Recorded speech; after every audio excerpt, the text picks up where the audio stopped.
I'm going to go ahead and get started. This event is being recorded, so if you're coming in late, no worries. We'll be able to give you access to it once it becomes available, and we'll put it on the community Canvas pages, both for BSW and MSW students. My name is Eli Covarrubias. I'm one of the academic advisors here in the College of Social Work, and I would love to welcome our two fabulous career coaches in the Career and Professional Development Center. Liz Spencer is one of the undergraduate career coaches, and Brianda de Leon is one of the graduate career coaches. So I won't take up much more time. So I'm going to go ahead and let them start and say hi or whatever they want to do. Thank you, Eli. Thank you so much. Yeah, so hello everyone, I'm Liz. I use she, her pronouns. Like Eli mentioned, I am in the Career and Professional Development Center. I work with the undergraduate students. So those of you with BSW, if there's any prospective BSW or prospective MSW, I'll work with you, and I'll toss it to Brianna. Thank you, Liz. And so I am a graduate career coach. So if you are a graduate student and if you're looking to navigate that process from, graduation, from being a student to industry or academia, I'm here to help you figure that out together. And I'm excited to be here with you all to talk about negotiation. And I'll share my screen. So give me 1 second.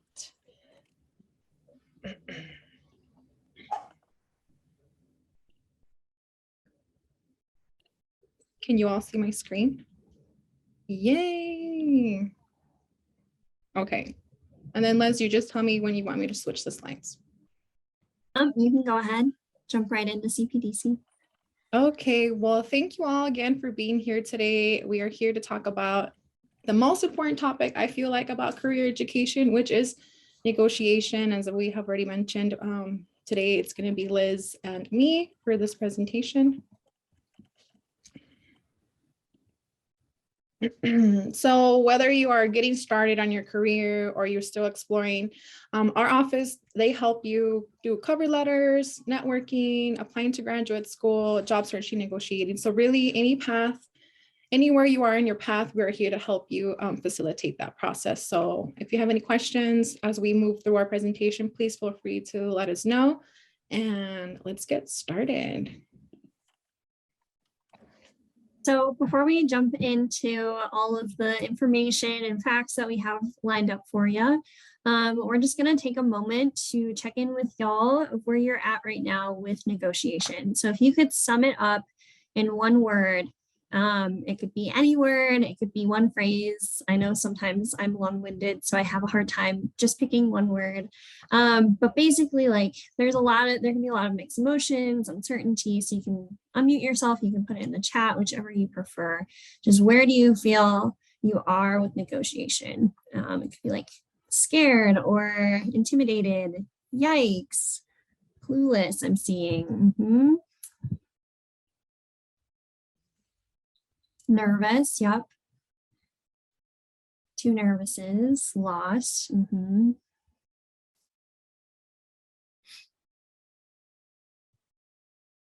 Motivated, I like that one.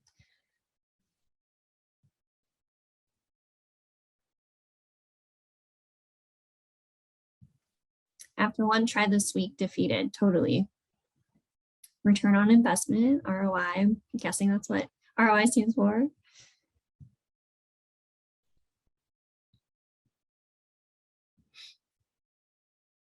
Totally.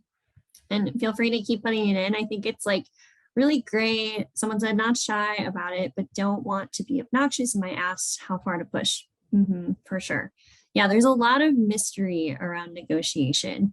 And I think it's really great to like check in with your peers about it, especially you all who, might be going through the same processes right now at the same time. And no matter how you're feeling, where you're at, if someone's here who feels absolutely 100% confident in being able to negotiate, awesome. We're hoping that with this workshop, like you can take one more thing away today that will help you negotiate a little bit further or just give you a little bit, like 1% more confidence. And if you're really nervous, we also like totally want to validate that, and hopefully we'll be able to meet you where you're at and work with you from there. If you could go to the next slide, Brianda. Okay, so we're going to be answering these questions today throughout the workshop. It's kind of the structure of it. We're going to talk about why we negotiate, when do we negotiate, how do we negotiate, and there will be space for a question and answer at the end. But if you have like a burning question that you don't want to forget, feel free to interrupt either me or Brianda. I always like to kind of have more of a conversation than like presentation style. And you're definitely not the only person that has that question. I can guarantee it. And I'll pass to you. So like we were saying, why do we negotiate? You already touched on students, like, your feelings on it. So they're all valid. And to be honest, it's really hard negotiating. I mean, even just, doing the whole job process, it's really scary. So hopefully you all take some skills today from the presentation that you can apply and, and just be a little bit more brave. So, and the next slide, I'm going to share with you all some facts, hopefully that we can like dispel on negotiating. So here's one example just to get us started on the disparity of income. So you have two candidates, Blake and Taylor. Blake accepts a job offer of $45,000 a year with a 1% raise each year. And then Taylor negotiates a salary of $50,000 a year with a 1% raise yearly and a 4% raise every third year. Let's see how they end up working out. So after 5 years, the gap between Blake and Taylor is $6,000, almost $7,000. Taylor's making $7,000 more than Blake. And when they retire, Taylor will be making almost $45,000 more than Blake and will have earned $1 million more than Taylor. So who would we rather be? I would rather be Taylor. So as we move on through the presentation, we're going to learn about actually why it's so important to negotiate, because clearly, we're missing out on our huge pay.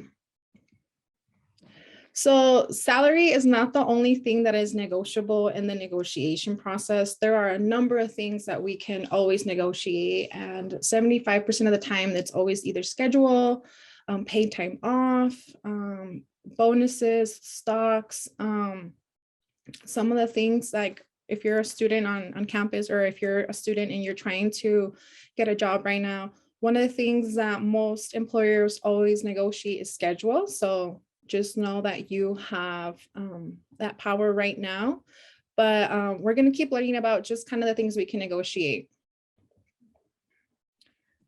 And Leith's going to share with us some stats. Yeah, so just jumping into some more stats, and some of these, like, I will give a caveat, like the gender stats that we have, we talk about gender in the binary, and obviously there's people and folks in the middle that probably are getting snubbed through the negotiation process as well. So I just want to take a moment to say that first before diving in. So just some quick facts: 34% of women or female identifying individuals negotiate, and that number is 10% higher for male identifying individuals. And that, here in Utah, we know a lot about the gender pay gap. It's one of the worst in the country. And when you look at it, even if we break it down further, break down these pay gaps further between gender, we can add race to the picture. And like white women are getting paid higher than women of color. White males are getting paid higher than men of color, and all the folks in between. So there's a lot of contributing factors to this, and that's kind of why we're here today, is to help like take away some of these barriers that might exist for different populations, and take away some of the stigma, and hopefully give you some confidence going into negotiation processes. Another stat is 38% of recent grads are negotiating, which means on the flip side, right, 62% of recent grads are not negotiating. They're just kind of taking their first offer. And they're at pretty much, it's standard across the board. There's always room to negotiate. Even if you've been at this company throughout your whole practicum and you jump right in to working there full time after graduating, there's still negotiation power there. Tim asked, what is your source for these negotiating stats? That's a really great question. I might have to dive into our notes a little bit to be transparent. We are not the creators of this presentation, Brianda and I. Our office created them. So I will look into that and get back to you because I don't have it readily up on my screen. And like, granted, right, stats are stats. People, not everyone is a statistic. Like, these are surveys, they're not 100% accurate. And, these presentations have been in our office for a while, so it's debatable, like, how old these numbers are, and the world changes a lot with COVID. So another stat we have to throw out there is 80% of students and graduates who negotiate are at least partially successful. And right, like, you might enter somewhere, like I just did a workshop for College of Ed students, and teachers have a set pay rate, and that, like, depending on their experience and how they enter the field, and that's like non-negotiable, unfortunately. But there are other, like Brianna just mentioned, there's other things that you can negotiate and at least have some success with. And if you don't try, then you're like, there's no additional gain that you can get. And I think, like, a reason a lot of students don't try is because they're worried that the offer will be rescinded. So another stat we have is 90% of employers have never retracted an offer because of an entry-level candidate trying to negotiate. So this basically, like, means the majority of employers are going to be like, I think there's some respect that comes when a candidate starts that negotiation conversation with a employer, because, like, they want to see you advocating for yourself, and they've spent a lot of time invested in you, especially if you're going to work somewhere that you worked your practicum, because they really got to know you, they really like you, you're a good fit. And it's really an expensive and time-consuming process to kind of like start over just because you suggested a negotiation, right? And because you're negotiating, you're not going to like throw out a huge number and expect everything to be fine. There's like logic and research behind your negotiation. And then another stat, like I mentioned, 74% of employers have the room to increase their first offer by 5 to 10% during negotiation. And I'm sure that number goes up higher when you think about negotiating things other than salary, because, right, some people don't have the room to raise that salary about 26%, but there are other things that you can negotiate as well. Next slide. Okay, so I saw a question pop in the chat, or a comment. I think negotiating for coverage of therapeutic certifications and CEU conferences trainings would be an important topic to negotiate on hiring. Totally, that's a really great point. We are actually going to have, we're going to talk a little bit about that later too. So, but for sure, that's like really great, relevant field information. So just like quick debrief of like, we threw a lot of stats at you, right? So are you surprised by these stats that we just threw out there? Like, are you surprised that not a lot of people are negotiating, with the contrasting like area that there is a lot of room to negotiate typically with employers? Where, like, are these surprising? Are they expected? Where do you feel? And unmute, pop into the chat. Any questions thus far? Or anything surprising at all? I think something that stood out to me was that statistic about 90% of employers not rescinding offers after trying to negotiate, because that's something that's like a fear of mine going into interviews this next week. Even I'm worried, like, well, maybe they'll just move on to another candidate who isn't trying to negotiate with them instead. Right. Yeah. Yeah. It's definitely this like big fear and like can be this really scary thing. And you're like, okay, yeah, I'm just happy to have a job. I accept. But you know, I think like we talk about this a little bit later, but like negotiation is really like you and the employer working together to find what works for both of you best with you entering this role. So it's really a collaborative approach. And Denise said in the chat, I think it's a skill to be learned. Totally. Yeah, and I also want to add, like, it's also your opportunity to also like kind of see where they're at, if they're willing to negotiate. I mean, that's if you know, kind of like, I guess I like to say, like, if you pick up on their vibe, that also lets you know too how the office culture is, you know, do they raise their salaries for other employers? So it's just if you try to negotiate, you're going to learn a lot from the office as well, just to serve as a reminder.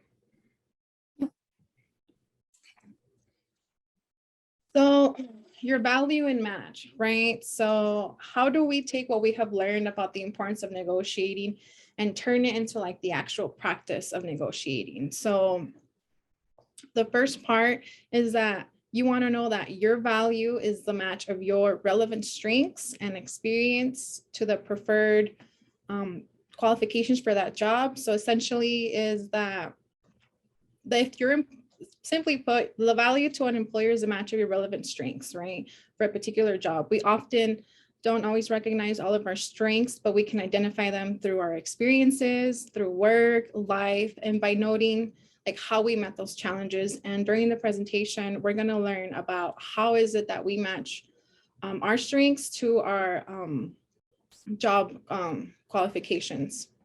And just to remember that you already have like a wealth of experience as you are on the job process. So we're going to take this time. I'm going to put it in the chat, or Liz, can you put in the chat if you can? Drop it in the chat. Yeah, thank you. The log your strengths, right? So we're going to use this worksheet. It's just a tool to get us thinking about like what skills we can identify already. So the purpose of this exercise is to help you identify what transferable skills you already have. So if you can open up your worksheet, just to give you an idea of what I'm talking about. Let me open it up here too. So if you can take a moment to fill out the first part of the worksheet, listing just a quick keyword or phrase for each of the section that helps you remember. On the left, you want to quickly list several projects, volunteer work, or accomplishments that you've already done up to this point. It can be anything from school, club, organization. On the right, for each of those experiences, you want to brainstorm, like just put quick keywords. On the right side, on the left, put what describes your transferable skills.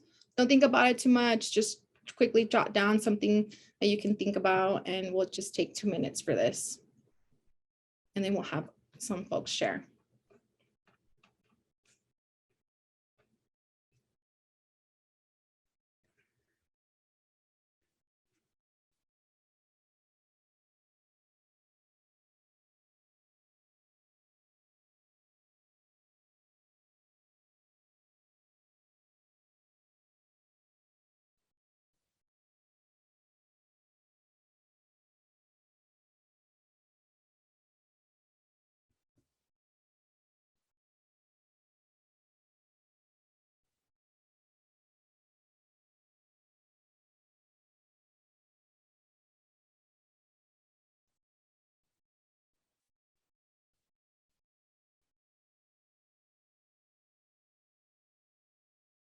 Take another minute, just writing things down.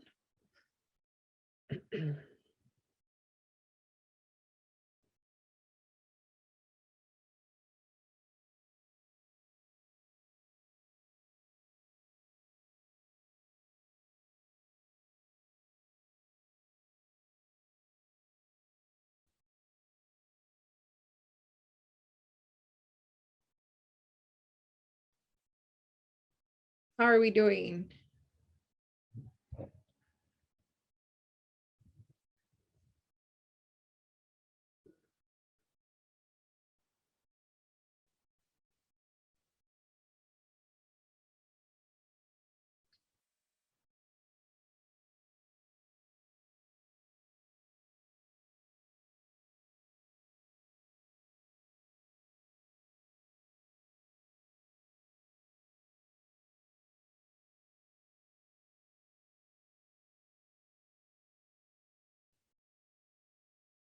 All right. If anybody wants to take some time to share what they wrote or ask any questions around logging your strengths.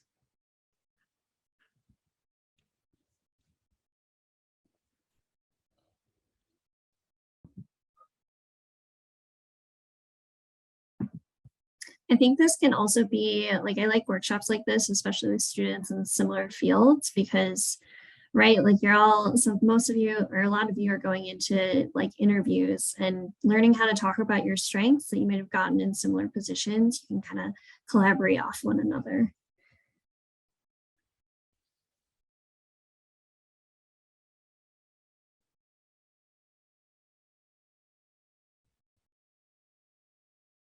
Yeah, so if nobody wants to share their keywords, we'll just move to the next slide. So the Can. oh, go I ahead. mean, I want to just help participation. Yeah. So I wrote on the example, I put Scoutmaster for 5 years. And so I put that, that's something that shows that I'd like to live in such a way that I act as a role model, that I listen to others, and that I take advantages of trainings and opportunities to sharpen my skills. Beautiful. Yes. And the reason why we have everyone do, or well, the reason why we have students do this exercise is to kind of get them thinking about like what examples or stories could they share in the interview process. So when when employer interviews you, most of the questions that they ask, they're always behavioral questions, like tell me about yourself, tell me about a time you had a conflict in XYZ space. So this, like I mentioned, is just a tool to get you thinking about what stories you can share during your interview process. And it's just meant to remind you that you already have a wealth of experiences under your belt, even if you're just a student. So let's move on to the next part on why do we negotiate, and just hold on to your log strengths. They can be helpful for you as you move forward in your career education, and we'll learn more as we move forward, but I'll send it over to Liz now. Yeah, and before I jump into, talking about when we negotiate, I want to talk about Anne's question in the chat. They said, is there a list of strengths that you have available to help jumpstart our brains? I often have a hard time thinking about my strengths and how they're relevant to the job. Totally. We have we have a couple of different forms, but I think like, even though it's called, log your strengths, a lot of times like reframing it almost as like an experience you had and talking about like the actual items you did in that experience. Like if you had a crisis management situation or a conflict resolution situation, thinking about like, okay, active listening, I definitely needed that. Like I utilized this like coping skill in the moment to help this client ground and kind of come back down to having a calm conversation with me. And then like really like just picking apart those experiences, you'll be able to kind of just thinking about it really like simple, like not simply, but really like practically will really help you see like, okay, I have done conflict resolution every day at my last practicum or every day, at my volunteer gig. And then that, then you can start to, really list that as like a strength and rely on those experiences to share. I would also encourage you to meet with a career coach if you have if you find yourself really struggling, because that's definitely something. Oh, I think I lost the slides. But yeah, like definitely meet with a career coach, and that's something that we talk about every day. So thinking about when to negotiate, because there is and Brianna, I think it's in presenter view. But thinking about when we negotiate is like that can almost be as strategic as like what you're saying. So before an interview, we're gonna jump into the preamble, like the part before the negotiation comes. So like you might not think you have to worry about like your salary until you get into like the offer and like till that time comes, but it's great to do some preparation in order to be ready in case an employer really pushes for you to have that conversation earlier than like an offer, which is unfortunate when it happens, but it does happen sometimes. Brianna, could you hop to the next slide? Cool. So thinking about, you know, like what's important to you, like what exactly you're looking for in a job, and like reflecting on your needs, like, right, what financial needs are you going to have? Like, what are your student loan payments going to look like? What's your cost of living going to look like? Do you have other responsibilities? So really like having a good foundation personally and knowing where your needs are in order to be like a successful professional is really important. And, you know, things that we'll talk about more in depth is kind of knowing what your range, like based off of that information. And, you know, you have to reflect on your personal needs, but you also have to reflect on the industry, right? Like what are the realities of a social worker? What is the reality of a graduate with a BSW, but not quite an MSW? What are those realities of like a CSW without your license? So really reflecting and like, not just reflecting and thinking about what you know, but diving into research. And we'll talk about different ways to research. Knowing your range, like your salary range, like top of what you really hope for, you know, bottom of what you'd like settle for, but wouldn't be ideal. Target is kind of that like number, that golden number you're going for. Walkaway points is if the conversation starts talking about like, you know, we can only offer you 35 and you like need 40. That's the time to walk away from that position and spend your time and energy going for jobs that will meet that target salary. And then thinking about how, you know, you might deflect questions of negotiation. I just talked to a friend this morning who got asked in a phone screening interview. It was 15 minutes and they asked her what her salary range was. And that's really hard to do and improv in the moment. So thinking about how you might deflect those, and we'll have some ideas for you with that too. Next slide. So, you know, thinking about that, like diving a little bit deeper into that reflection piece of like what's important to you. So really reflecting on what are your workplace values. Do you really thrive under a lot of structure? Do you need like supervision? So maybe like thinking about those, like, do you really want a collaborative team environment? Do you prefer to work individually? Thinking about those things, as long as like in getting your values in alignment with jobs that you're applying for and then jobs that you negotiate with, just kind of like save you a lot of time and stress going through these processes. If your values aren't in alignment and you feel like you won't last that long at a job, maybe it's worth looking into other opportunities. Work culture, right? Like, do you want something on one end that's like fast-paced, deadline-oriented, or do you want something that's more intentional, has like a lower client load, really emphasizes taking time with each client? You know, so thinking about those two ends of the spectrum and like where, you know, what the realities of the organization are that you're working in, and seeing like, do you fall somewhere in the middle? Do you really want like to prioritize that slow pace or that fast pace? Every work culture is different. Yeah, how do you find that out in the interview step?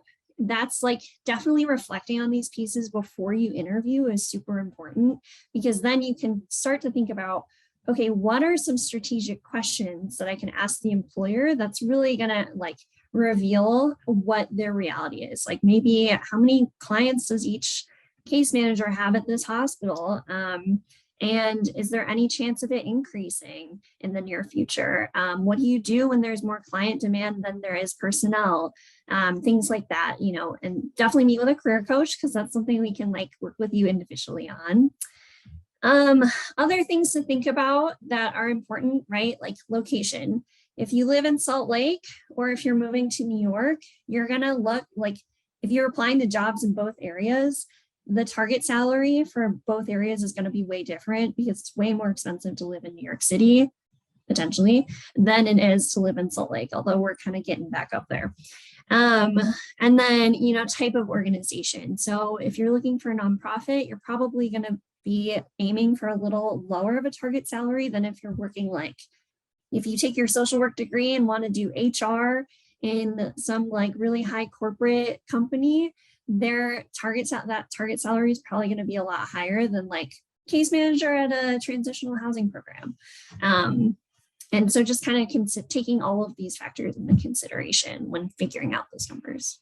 Okay, I'll toss it to you, Brianda. Thank you. So as Liz has mentioned already, like some statistics, and we have mentioned like, how are we going to do this research, right? So some of the places that we can start is, you know, there are a number of research out there already, but a few that we recommend to get started is salary.com, payscale.com, Glassdoor, or ONET. These are just the places where you can, as Liz was mentioning, make sure you check the location, as pay range does depend on where exactly we live. And then we're going to dive a little bit more deeper into talking about like salary and target salary in the next slide. So now that we've shown you some resources to help your like research salary, let's break it down. So the salary range is the range that you are willing to work within the range of the salary you accept. This does not mean that the salary range that you may found within the job description. However, the target salary is the number that you're aiming for based on your understanding of what you have determined to be on the market value for, like more particular to your industry or that company. So in other words, the average salaries of people in the same industry job will depend on your location. We want you to think specifically about like, what is an acceptable upper range in a negotiation? You might also expect like counter offers on both sides. If you ask for your target salary, it's most likely that the employer will always have maybe a lower offer, hoping that you will come down to meet somewhere in the middle. But if it's not working out, then we would do what we say is the walkaway point, right? And the walkaway point is the minimum you are willing to accept before.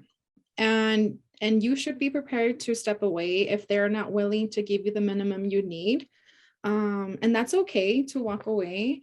But this number can be calculated by the way you look at your budget as if you were going to be in the role. So remember that we don't take our gross salary home. You should anticipate to reduce the number of the gross salary by 30% to understand how much money you're actually taking home. So we recommend actually first calculating your walkaway point first as the job is listed. If the job has the salary and it does not exceed your walkaway point, then you might want to consider whether the time and effort is actually worth it. So you can find that out real quick on the job description. If you have a higher target salary and they don't even have the range there, then maybe it's time for you to look at another position.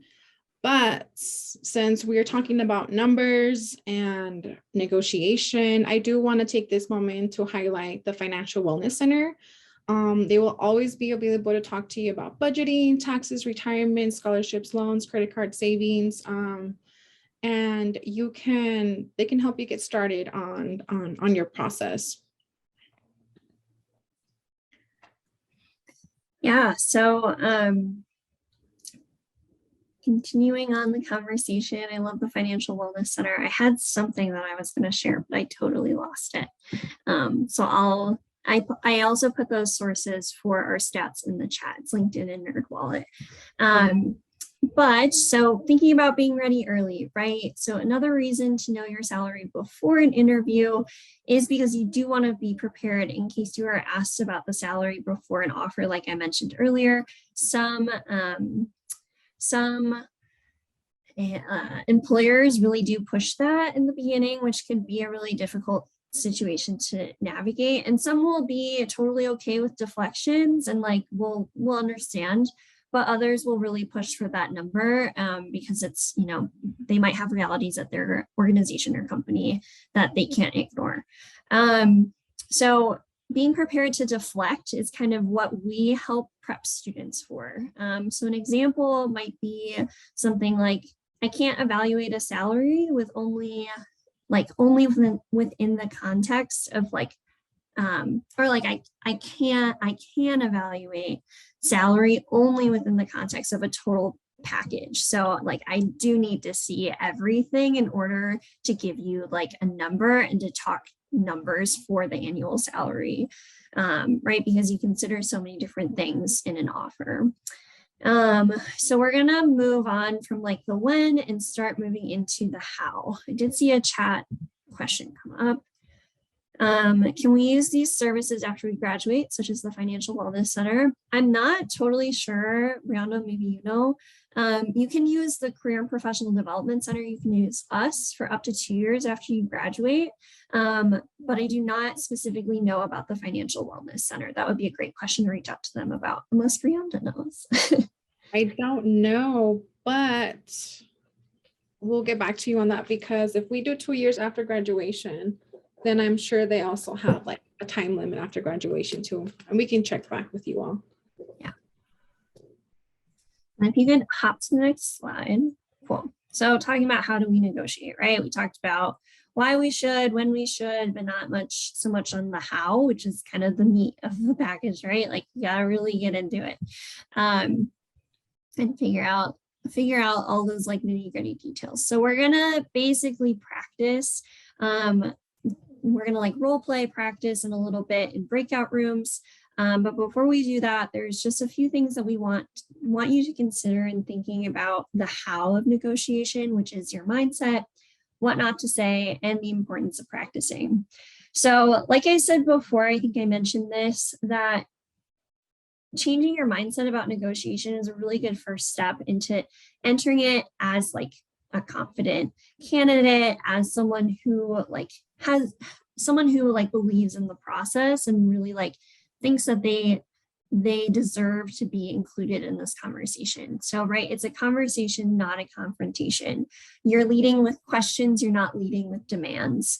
And like I mentioned earlier, it really is a win-win mindset, because you're working, right? The employer picked you. So that means they really trust in your ability, and they're really excited about you joining their team, and they want to work with you and figure out the best way that they can support you in that role. And you want to work with them in figuring out in what ways can you be supported, where is there flexibility that will support you, especially in a field such as social work, which can be so taxing, you know, like what can your employer do? It's really like a teamwork collaboration approach.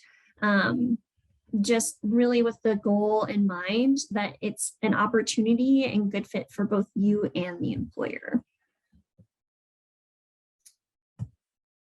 Thank you, Liz.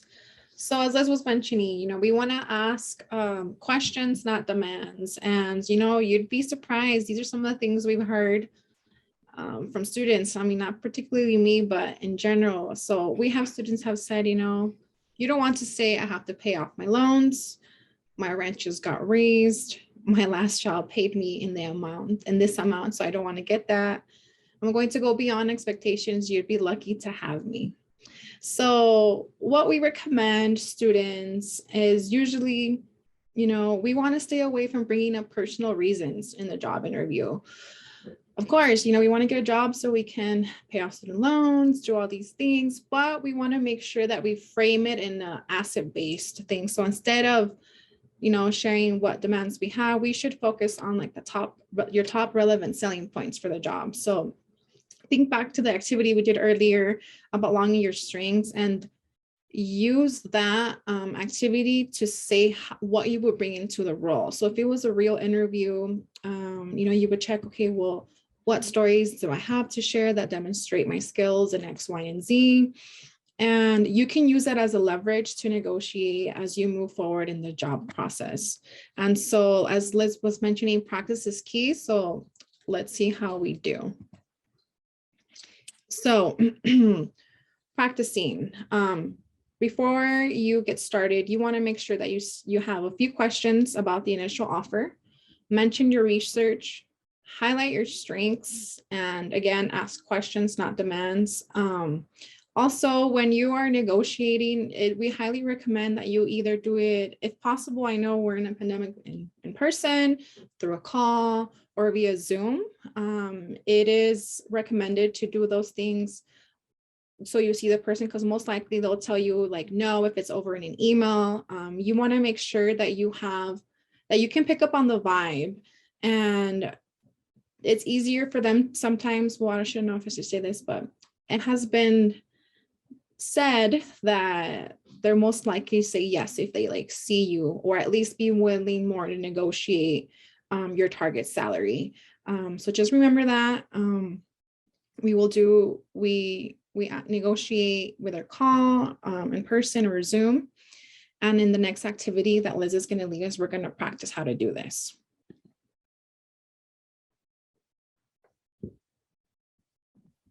Okay, I am gonna open that, and Brianna, would you mind ending your share so I can share my screen?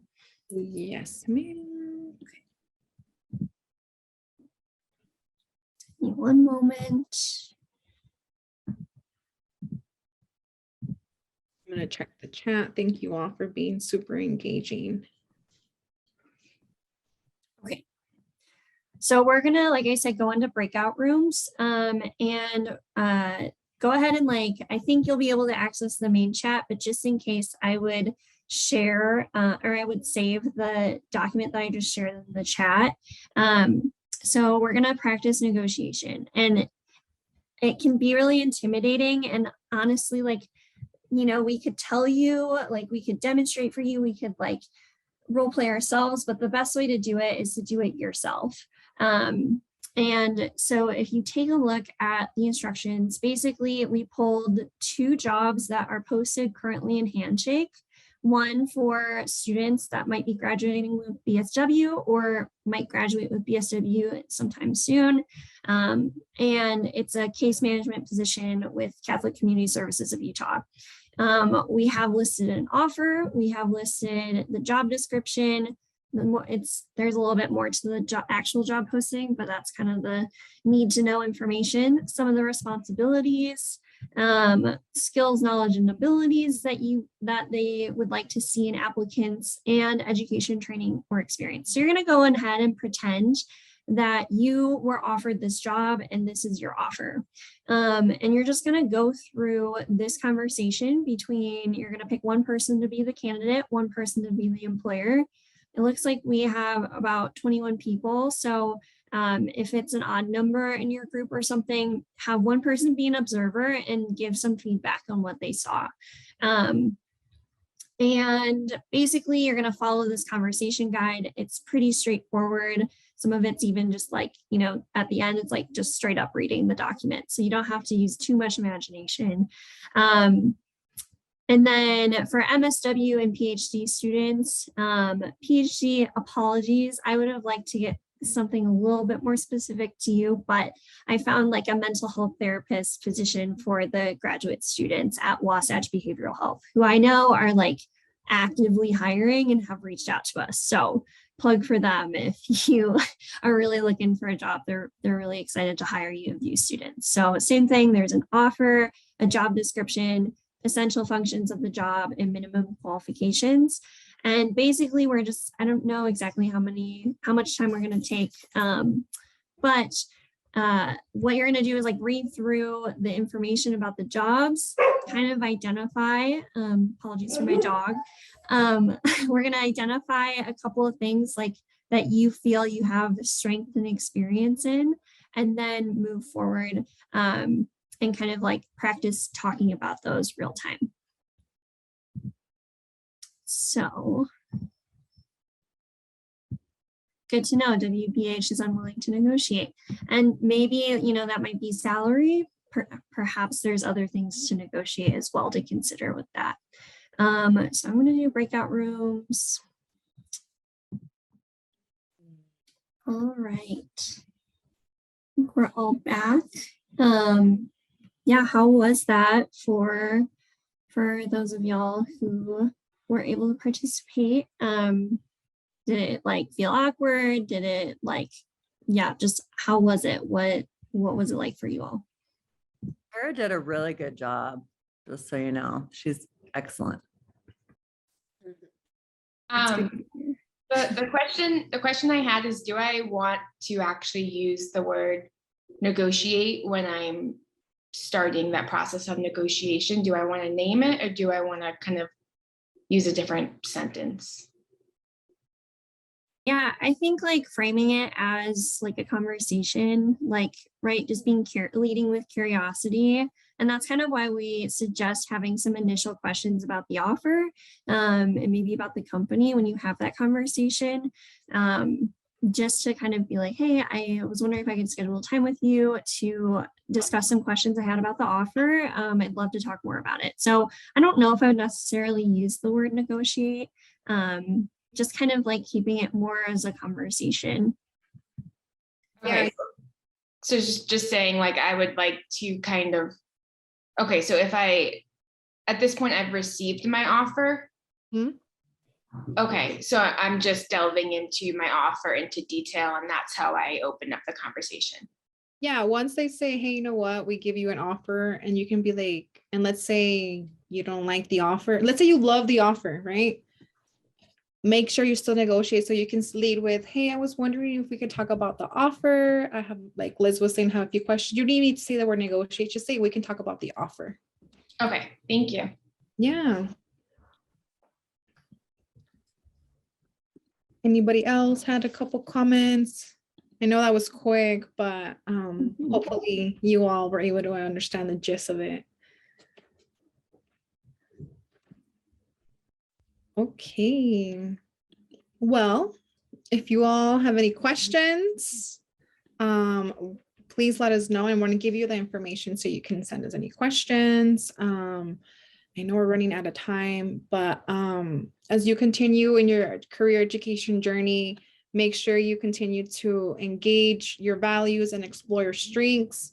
Make sure you check out the salary research tool, meet with us for any questions you have, and always, always, always like try to look at all the resources we already have on campus, like the Financial Wellness Center.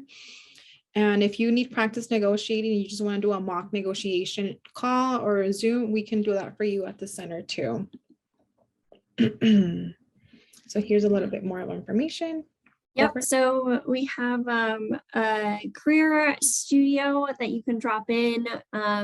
That's more like resume, cover letter, initial job search, career exploration help. Those are our hours, they're on our website. They change every semester. So if you're back in the fall, take a look on our website again. And like Brianna just mentioned, you can meet with a career coach like us to get some more in-depth practice or in-depth help with career things. Can you go back one slide so I can take a picture of that information? Yeah. No, I'm sorry. Thank you. Thank you. Yeah, and just to remind you all, we do have you do have access to Handshake with I think you can go on our website or through your CIS, but that's where we find all the job and internship opportunities specific to our major. You have access to it after 2 years we graduate. You graduate. Please, please, please take advantage of it. And our last slide, if you can all just put your phones to the screen and do a quick assessment for us, we'd really, really, really appreciate it.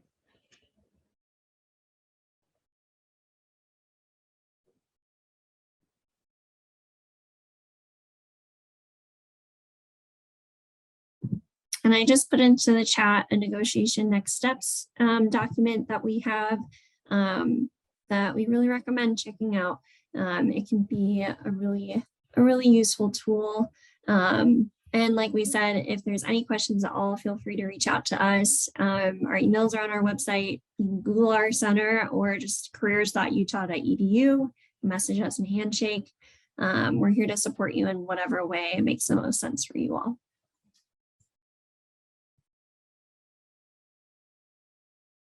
Yeah. Did everybody get a chance to look at the assessment slide, or should I keep it on? Okay. Let's see.